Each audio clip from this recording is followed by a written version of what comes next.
Hello and welcome back to the Warehouse Podcast. My name is Tyler, and boy, have we got a lot of important stuff to get to on this episode and not a lot of time to get into it. I've only got about 20 or 30 minutes today. We got a lot to get through, so let's just get going. As a reminder, folks, we are part of the Believe Podcast Network. That's BLEAV.com. If you like what we're doing and you want to check out some other shows, go to BLEAV.com. That's Believe.com and search for not just us, but other podcasts as well. Because if you like Orioles baseball, maybe you like Ravens football, maybe you like something else entirely, you can probably find that on the Believe Podcast Network. So go to Believe.com and check out the shows there. And now let's get to our topics for this episode. So, of course, I'm recording this on Friday, the morning after the Orioles finally won a series for the first time in 2025. We're going to get into those games because I think it is important. It feels crucial to the season that the Orioles finally, not only won a series, but they won back-to-back games. They have the possibility of going on a winning streak. They had two good pitching performances. Like all of that stuff feels crucial to a degree that I think we should talk about it some, but there are two other bits of news that are, more important in the broader term that are worth discussing. So let's get into those. First, Grayson Rodriguez, it's revealed that he's got to get an MRI on his shoulder. So reminding you all, Grayson Rodriguez is on the IL right now with an elbow issue. It hasn't been, they've said it's not a UCL thing. It's more of a tricep thing. It's the back of his elbow. It's not sort of like the left side of his elbow that tends to be where the UCL issues are. It's the tricep. Sounded like that was getting better. He's thrown a couple bullpens. Things have been improving. He's on the throwing program where, basically when the season started, it's kind of they said he was starting spring training over again, which kind of gave you a ballpark estimate of like mid-May for a return. He would have thrown bullpens. He would have gotten into probably a rehab game here towards the end of April, maybe thrown two or three times to get up to, 4 or 5 innings, and then would have been back with the Orioles probably sometime in mid-May. Now he reveals in this latest bullpen he had to stop or had to cancel the bullpen entirely because he was reporting to the Orioles some shoulder soreness. Now, this is like the third time I believe that Rodriguez has had shoulder issues. Actually, as I look at the MLB trade rumors report on it, he had a stint of 3 weeks on the IL last May with right shoulder inflammation. And then he was back on the IL in August with right lat slash tears discomfort. And when he was a prospect, remember when he was supposed to be making his debut essentially in 2022, he was like dominating AAA. The Orioles needed pitching. They were making a playoff push towards the end of 2022. It was determined actually his shoulders got some issues. He got shut down, missed 3 months, and didn't make his debut until 2023. So this is now the fourth time he's had shoulder stuff. I would imagine that, he had the 2022 stuff last year, two separate IL stints with the shoulder, but probably the same issue. And now again having it this season, it's a recurring thing. And if it is similar to either 2022 or 2023, he's gonna miss a lot of time. It ended his season essentially last year. It basically ended his season in 2022, and the Orioles are already having issues with pitching. So this is horrible news. Now it's happening early in the season for him this time, so maybe it doesn't wipe out his entire season, but he's getting essentially going to get shut down. They got to do the MRI, they got to see what the results are. I'm recording this on the 18th in the morning. This was reported in the late afternoon, early evening on the 17th. They said they would get some reports, I would imagine, shortly thereafter. The game isn't until 7 o'clock tonight, 6:30.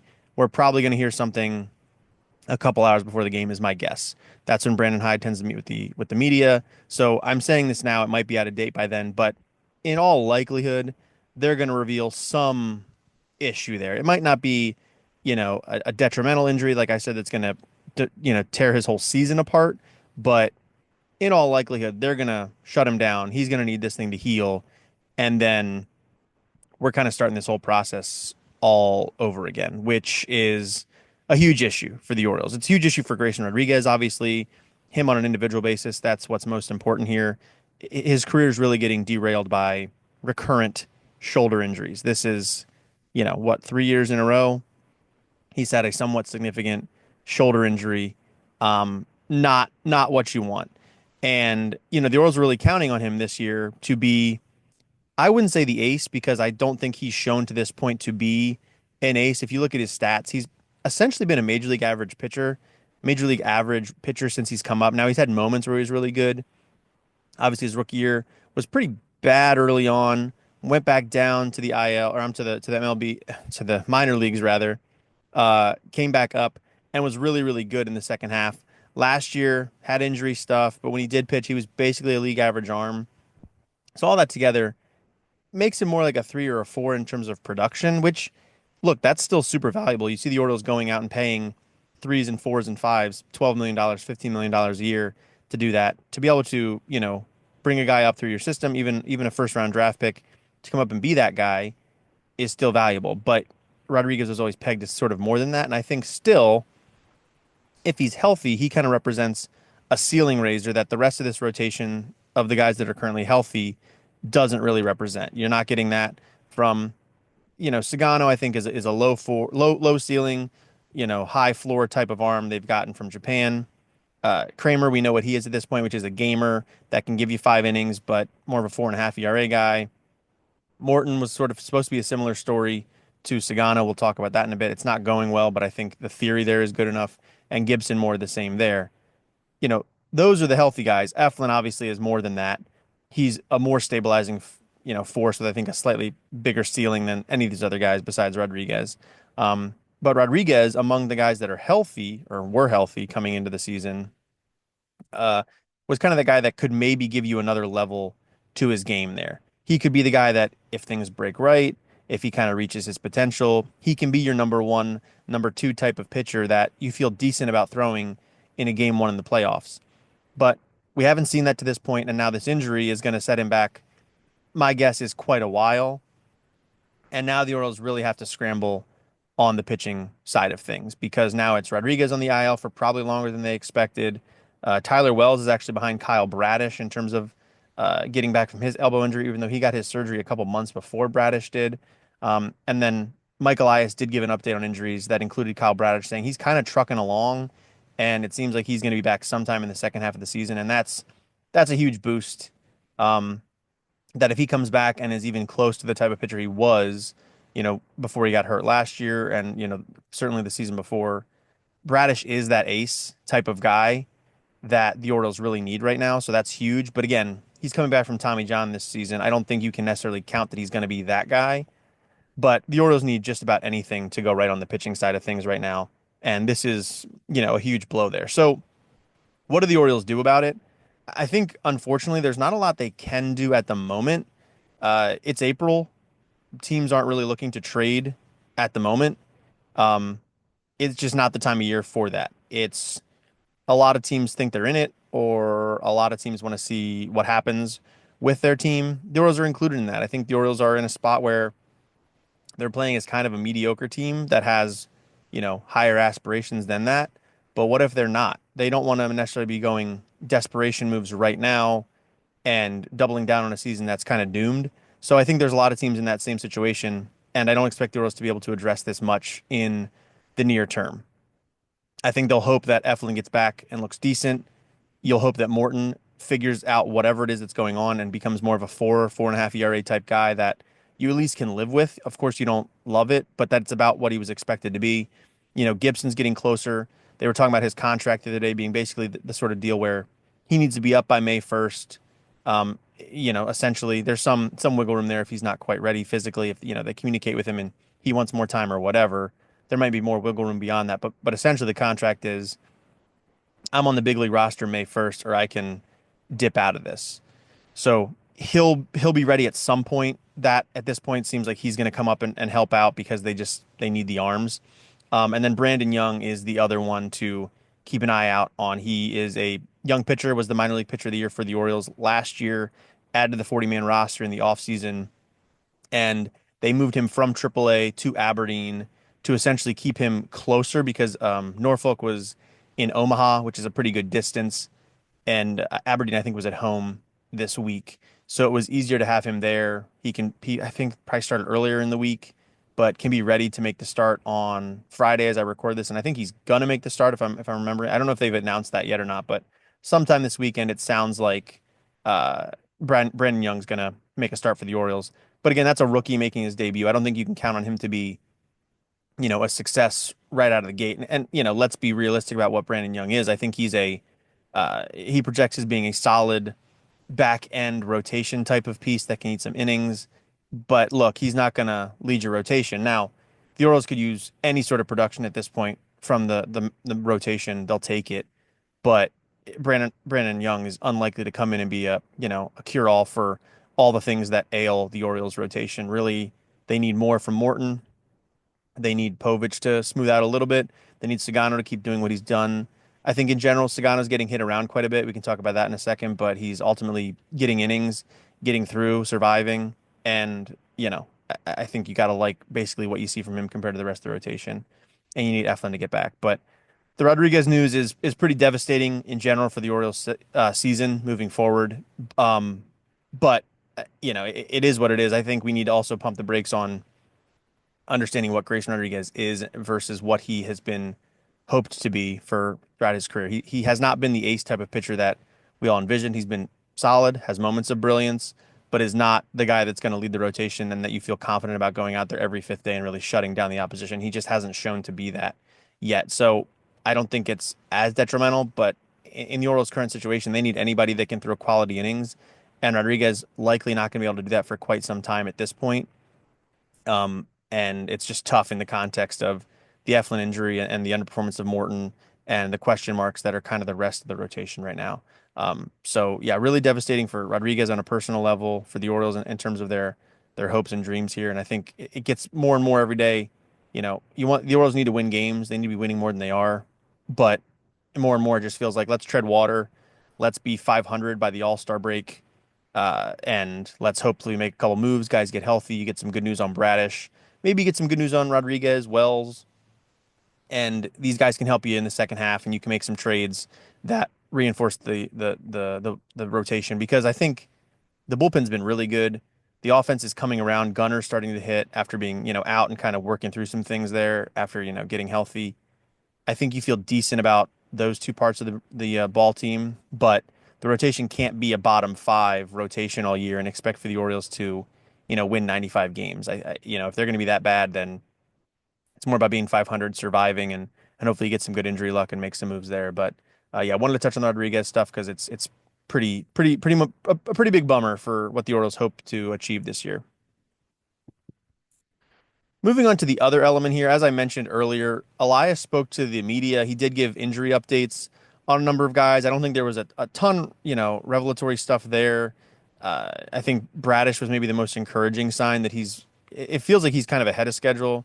Andrew Kittredge, too, kind of ahead of schedule, which is great. Everybody else is kind of on pace for what they were expected to be, so there wasn't a lot of change there. But the other thing he kind of talked about was the lack of extensions that the Orioles have given to anybody. Tyler O'Neill's still the only guy that's gotten a multi-year deal from the Orioles, and that deal has an opt-out after 2025. So if O'Neill plays well this year, it's not going to be a 3-year deal. He's going to go back on the market and try to get a little bit more money. But if he struggles, it is a 3-year deal. So it's one of those situations where you kind of don't want it to be a 3-year deal. So you can almost think of it as the Orioles haven't really handed out a genuine multi-year contract to anybody. And it's, starting to be a little bit more evident that that's an issue. The Guardians or the Royals gave out the big deal to Witt. A ton of players are signing contract extensions recently. The Diamondbacks have given out a ton of contract extensions. The Diamondbacks are spending like crazy, which, good on them. Good for their fan base. The Blue Jays got the extension done with Vladimir Guerrero Jr. And the Orioles just still haven't done it. And I think what I'll say about, it was funny. Eli, Jesse, and I were talking about the Vlad extension the other day, and it's sort of one of those things where you say, well, financially, it probably doesn't make sense in terms of baseball production. Like obviously, Vladimir Guerrero Jr. is a really talented hitter. Arguably the best first baseman in baseball in terms of production right now. He's young. All those things are logical, but first base is a position where you can get comparable production for far cheaper. We've seen sort of the diminishing value of that position for a few years now, especially right-handed power hitters. It's just not, a ton of value there. But on the flip side, there is value to the fan base in terms of having a guy that's yours. Vlad Guerrero, born in Canada. Obviously, his dad played for the Expos a long time. I believe he has dual Canadian and Dominican citizenship. So he's like, literally part of the hometown, crowd. Obviously, Canada's got one baseball team. Toronto and Montreal aren't next to one another, but it's pretty cool that your homegrown star is literally homegrown. He is from Canada. That's where he's born. He's got citizenship there. He came up through your system, was a big time prospect, you know, has done well in the major leagues to this point. Obviously, I think that one down season was really good again last year, and has kind of made it known like I want to be a Blue Jay. Obviously I want the money, I want to get the big deal, but my preference is to be a Blue Jay. Had turned down some deals, they'd gone back and forth, and ultimately they get that deal done. Now the Blue Jays fan base can say, look, we have a dude that's ours, and that's pretty cool. Especially in the modern era where players go from team to team. They're kind of looked at as mercenaries. There's a few guys that, get the big deals with their hometown team, but a lot of guys, they play their 6 or 7 years, go on the market, get the massive deal from the Dodgers or the Yankees or the Red Sox or something, and they move on. Well, that's not going to be Vladimir Guerrero Jr. Now, the Blue Jays are a big market because they essentially have the entire country of Canada, and the Rogers family has a ton of money to throw around, and nobody's been willing to take it to this point, apart from, I guess, George Springer and then Anthony Santander this year, and now Vlad Guerrero Jr. is on a whole nother level than those two. But it's really cool, I think, from a fan perspective, to have that deal get done, and that brings us back to the Orioles, where I think we've all been clamoring for a while to say like, hey, look, the Orioles are clearly, we sat through the rebuild a couple years ago.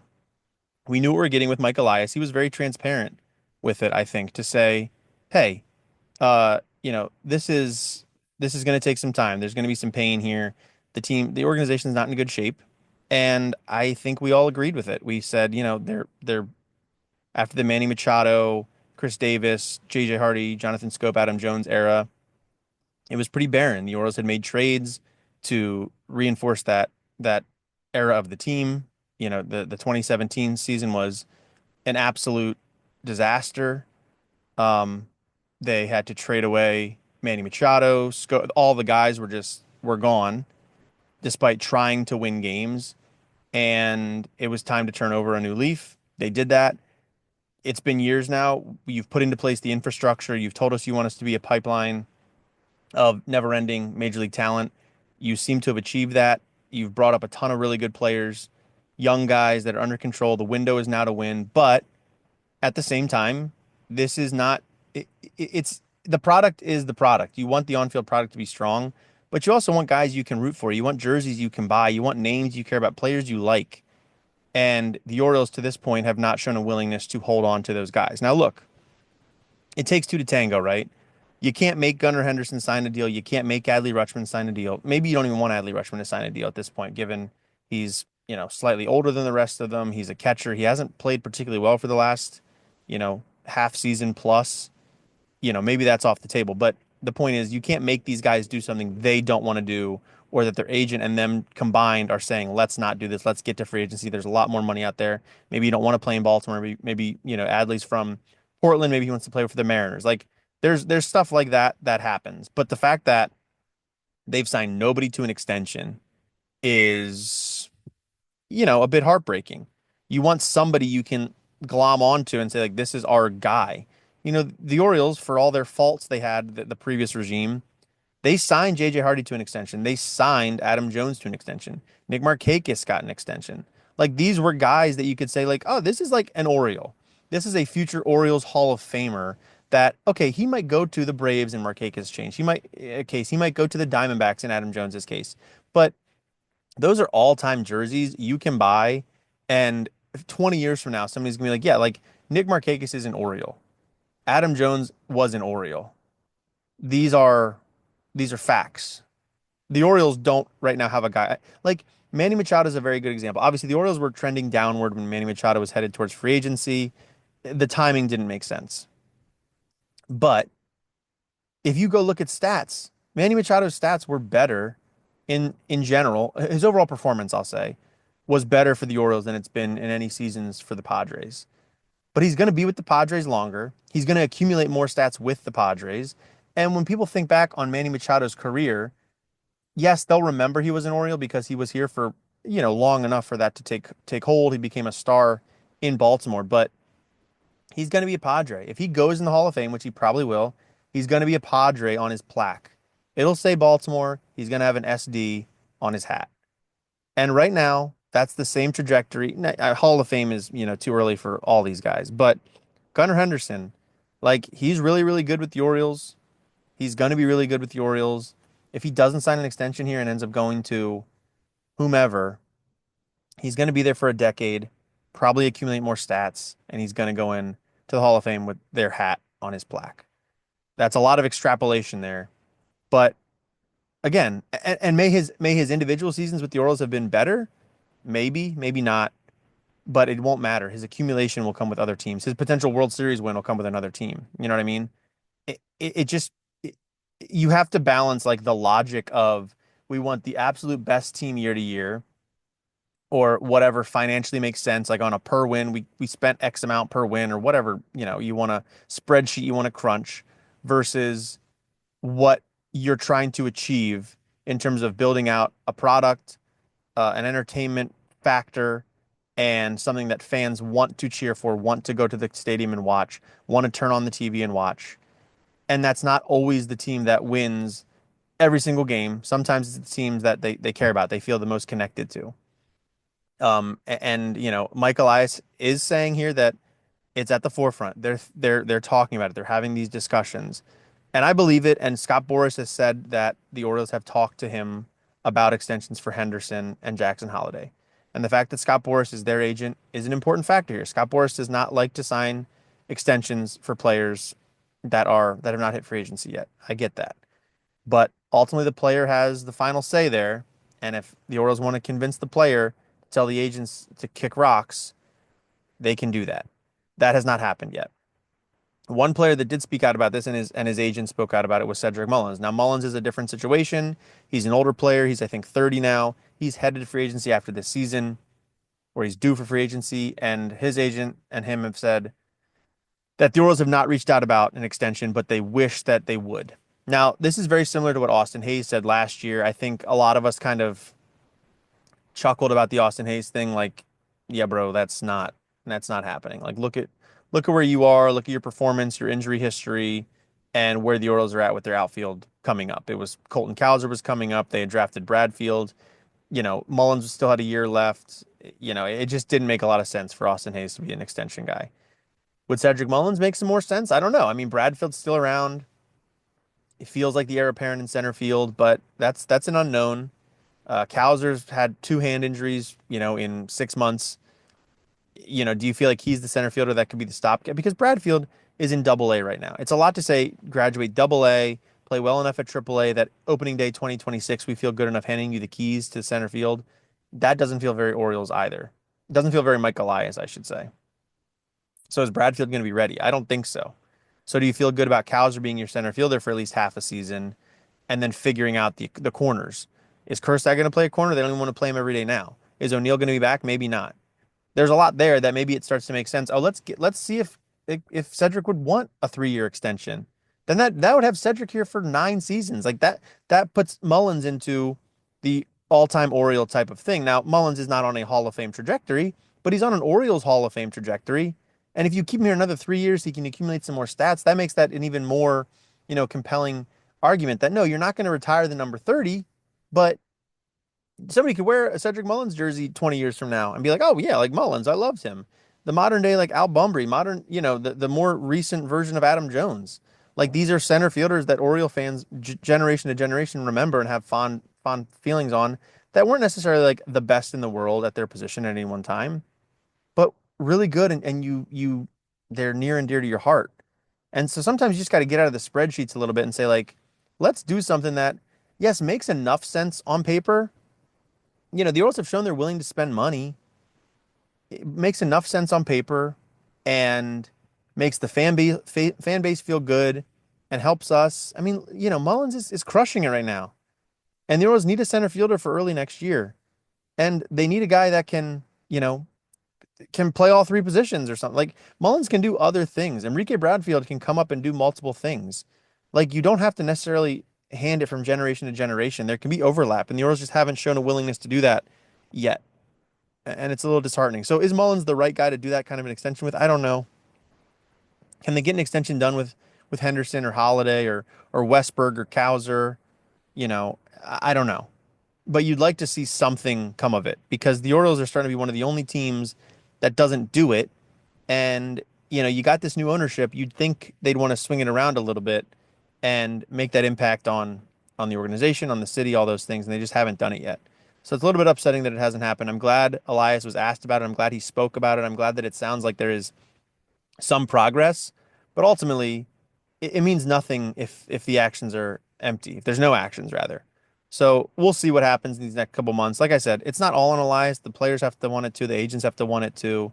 But it's hard to fathom that no player is interested in signing an extension to guarantee them some amount of income for the years that, you know, even if they got good signing bonuses, even if they come from, well-off families, you know, millions of dollars over 6 or 7 years or whatever kind of deal you can agree to, that's going to make an impact on anybody. So hopefully this isn't just like empty words. It was good to hear from Elias on it, and I hope that he gets kind of held to account on it moving forward.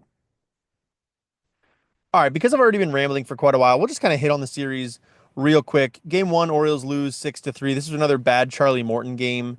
He had done well for 4 innings, then fell apart in the fifth. Over 5 innings, 7 hits, 5 runs, 3 walks, 2 strikeouts, 1 home run. Got knocked around a little bit. His ERA now is at 8.84, so it didn't really change much. It went up slightly. Cino Perez, again, a bad outing for him. I think that's worth like starting to think about if he needs to go. The Orioles have Keegan Aiken in the pen, Gregory Soto in the pen, lefties that you don't necessarily need Perez anymore. He's out of options, obviously. He's not missing bats. He's getting hit hard.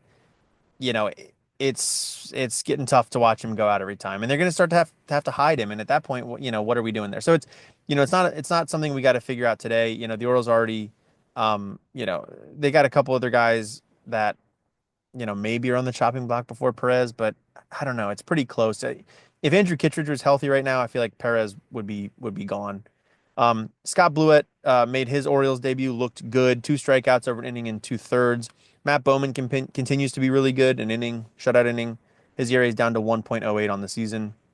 But the Orioles lose again. I think it's Morton struggled. He said after the game, like he's just got to get better. Um, he said something about like where would this team be without me? Essentially, telling that he's not been good enough. He's pitched 3 times now. They've lost all 3 games, I believe. He's been really bad, and if the Orioles win those 3 games or win at least one of them, they're a 500 team right now, and that's it's early in the season, but it's worth considering the difference in things here. And essentially the only offense was Mullins early on. I believe he hit a home run, and then Gunnar was hitting later in the game to kind of start a little late rally there. But it was not a lot happening there for the Orioles in the first game. Then in game two, the Orioles they were hitting home runs like crazy. It was a home run for Jackson Holliday hit a grand slam. Ramon Laureano hit a home run. Um, Kerstead hit a home run. Kerstead hit the ball hard 4 times. Laureano hit it hard 3 times. This was a good overall offensive game from the Orioles. And then on top of that, Dean Kramer was good. First good start for him this season. 5 1/3, 4 hits, 1 run, 1 walk, 2 strikeouts, 1 home run. Again, not a lot of strikeouts for Dean, but he got through 5 1/3, only 1 run. The Orioles really needed that. And then the bullpen was really good behind him. Baker, Soto, Cano, Aiken combined for 3 2/3 of shutout baseball. Baker down to his ERA is down to 1.04 on the season. Soto only a third of an inning. He bounces back from had a rough outing the outing before. Cano still hasn't allowed a run on the year, and then Aiken good 2 strikeouts. Only needed 11 pitches to get the 3 outs. Good stuff there. And then, like I said, it was all about the home run, but they were smacking Gavin Williams around like so much hard contact against him. And Gavin Williams is a good pitcher. He can throw real hard. They made him work. It was a good offensive outing for the Orioles lineup. And that's on a game where Gunnar went 0 for 4, Adley went 0 for 4. Just really good to see the Orioles come through in that way where, Gunnar's still getting up to speed, hitting the ball hard, Adley hit the ball hard, but neither one of them has been clicking until recently. Well, Gunnar hasn't really been clicking until recently. Adley clicked early in the season and has really struggled, which I think is worth a whole episode on its own here in the future. But good to see the Orioles play well in this game. And then finally, game three, potentially the most impressive one because they finally won 2 games in a row, 2 games against the same opponent. They won a series, first time this season to get back to I think 8-10 now, if I'm remembering correctly. Um, Really good stuff there. Sugano, a very Sugano outing. Gives up hard contact, gives up 2 home runs, but those 2 home runs are the only runs he gives up. They're 2 solo shots. He goes 7 innings, first Orioles pitcher this season to go 7 innings. So in that regard, really impressive. This is just, I think, the Sugano experience that we're getting is he gives up hard contact, pitches 2 contact, so he doesn't have to throw that many pitches, only 87 pitches, but he survives. That's, and I think this is his fourth start now, right? Um, 2 of them were against the Blue Jays. They both have been a lot of hard contact, and I think his worst starts, and now one start against the Royals, one start against the Guardians, better outing. So it's potential that the Blue Jays are a bad matchup for him, or he just got, less lucky versus more lucky. I don't know. Whatever it is, this is the Sagano experience. Only 3 strikeouts over the 7 innings, 5 hits, no walks. And I think that's important for Sagano too, is because you can give the hard contact, but you can't walk guys. You can't do both. You can't walk guys and give up hard contact. You got to do one or the other to be able to survive. And Sagano is a guy that's just going to give up the hard contact, and you got to kind of live with that. I think live with a home run or two every outing, but as long as there's not guys on base, you can make it work. Aiken 2/3 shutout. Felix Sir Anthony Dominguez came out and got a strikeout in his lone batter he faced, and then Felix came out and got a clean, well, not a clean ninth inning, but a shutout ninth inning. 1 walk, 1 hit, 2 strikeouts. Took him 20 pitches. I think if we're honest with ourselves, Felix definitely is like laboring when he's out there. He's kind of pull out his whole bag of tricks to get guys out right now, but he is getting the guys out. His ERA is down to 3.6 on the season. Um, and then in terms of offensive production, the Orioles had 6 runs on 7 hits, and had an expected batting average only 251 in the game, which the Guardians actually had a higher expected batting average. Like I said, Sagano got hit around quite a bit. But they had home runs from Gunnar Henderson. I'm trying to see what else we had here. If there's anything else I'm missing, I did half watch the game. O'Hearn had a 3-run shot. That's right. Kerstad a home run. Gunnar a home run. And again, Orioles are kind of living with the home run here, which that can be dicey. It's better when the weather warms up. You can make it happen. You hope that it doesn't disappear in the playoffs as it did last year. Not even just the playoffs, October or September, the Orioles were just not hitting.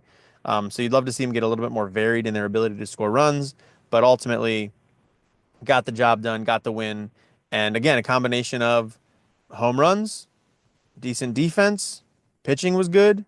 It's a winning combination. I've said before, 5 runs is kind of the magic number for every team, especially the Orioles.